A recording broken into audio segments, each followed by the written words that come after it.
Hey everybody, Sean from HZad Education here. Today, we're going to talk about English fluency, speaking mainly. When you use speaking for your CELPIP, IELTS exams, as well as daily life, there are a few things you need to know to be really fluent, speak like a native speaker, and improve with your own resources without really taking coaching. There are some coaching techniques too, which I'll talk about. Today I have about 10-ish tips. I'm going to see which ones I want to really mention in this video. So if you are learning English as a second language, or even if you are just learning public speaking, this video is going to be really important for you. Starting with tip number one. Tip number one is speak as much as possible. Speak English as much as possible. I've said this before on our channel. People, immigrants, a lot of times are stuck within their own communities for years, and you see immigrants after 10, 20 years living in Canada and the US, they don't improve anything. They don't improve their accent, their grammar, English, speaking skills, nothing, because all they have been doing is talking to their own people, their own groups. That shouldn't happen, okay? Try to reach to other people.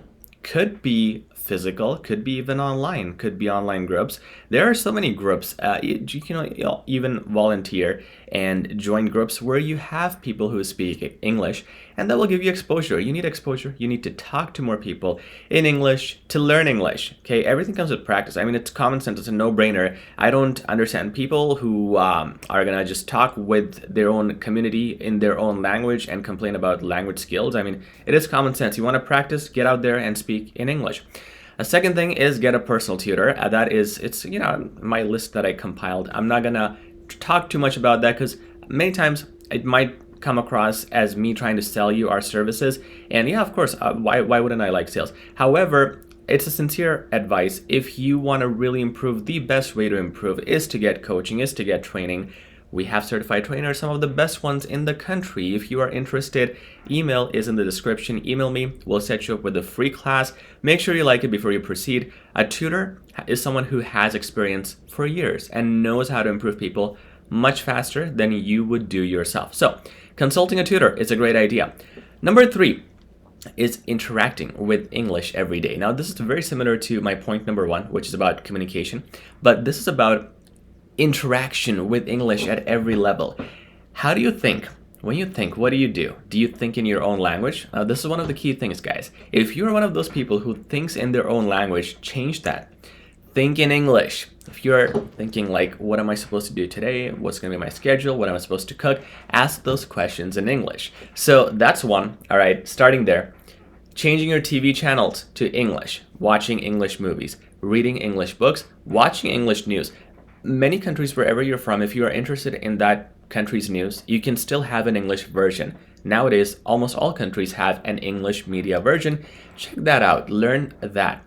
Your phone. Do you have translation on your phone? Change that. If your messages or contacts are saved in your language, change it, turn it into English. If you have paintings in your home that are in a different language, that's okay. I mean, I'm not saying lose your culture, but maybe bring some additional paintings with English. If you read newspapers, books, magazines, anything in your own language, change them, of course. Common sense. Interact with English at every level you can. Okay, now you also want to work on pronunciation. A key thing is to try to adapt and try to blend in the English society. It is a very common fact. You could call it racism or whatever. I'm telling you, I promise this to you, I interact with immigrants all the time. My family is all immigrants, and my wife's side is all immigrants. I know a ton of stuff about immigrants, right? So if I'm telling you this, please understand this. If you don't have a native accent, you will be discriminated against. Even if it's 2022, this happens, okay? If you want to win friends, you want to build more relationships, and you want to be taken seriously, you want to be part of any club you get into, you want to be in there, not someone who's different, who sounds different. No, you want to be there as a part of that community and blend in.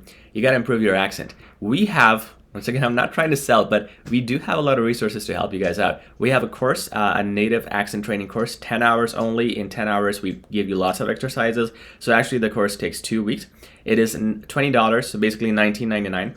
And you can email me again if you're interested in that. It's sent instantly. It's online, and really good videos and templates that you can work on to improve your accent. If you don't want my help, if you don't want to pay, There's another very good exercise you can do, which is watching YouTube videos of native speakers, repeating after them and recording yourself. That way, you can play the recording and compare yourself with the native speaker to see how the pronunciation should be, okay? So learning the accent is very important. Another area which people fail on is learning phrases. People learn words and vocabulary, which is awesome, but you also gotta learn phrases. Phrases are, of course, two things together, right? Give up, give out, talk about, get into, give up on. These are called phrasal verbs. When you go online, type phrasal verbs list. There are lots of good lists. Go, of course, in the first 3 links and you'll find some good ones, because you also have to learn phrases, not just words, to get that into conversations. It's much easier to blend that in instead of just complex vocabulary. Another thing is to accept that you will feel uncomfortable in English, okay? If you are, this is so weird. I've seen that if you're in countries where English is a second language, like maybe Asia, South of Africa, yeah, oh, no, not South Africa, South America, Africa, and different places, people are mocked, which sucks, you know? People are criticized. If your English sucks, your friends and people will criticize you and laugh at you, which is terrible, and nobody should do it.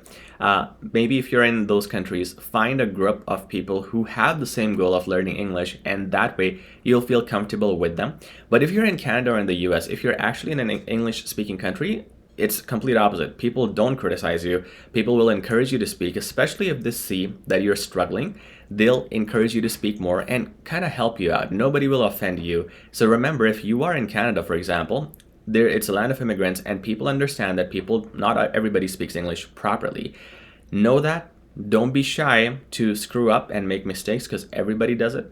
And people are okay with that. It's totally fine here. So be encouraged and not shy to speak English. The more you try it, the more it will work. Henry Ford said, I think it was Henry Ford, if you're gonna 100% fail on all the things that you don't try, right? So try a little. Lifestyle changes, I think we already covered that. So yeah, that would be changing your Netflix channels, changing your way of thinking. When you think in English, speak English with more people. I think we covered pretty much that. Planning your conversations would help too. Now, this is not a good social skill. You shouldn't really plan your conversations. Like, I'm going to talk about weather, dating, and friends, and so on with my friend today. It kind of becomes a very structured, and it's better to go with the flow, like when you listen to the other person respond to that. But if you're learning English, especially in the initial stages, it is a good idea to plan your conversations. Write down a list of questions that you want to ask. Write down a list of possible responses you think you might be giving to that person. That will help you prepare and make you appear more confident, especially if you're starting learning English. That is a good idea to prepare and plan more. And of course, make the most out of technology. That's going to be the last advice. Nowadays, if you want to learn grammar, the best tool for that is Grammarly.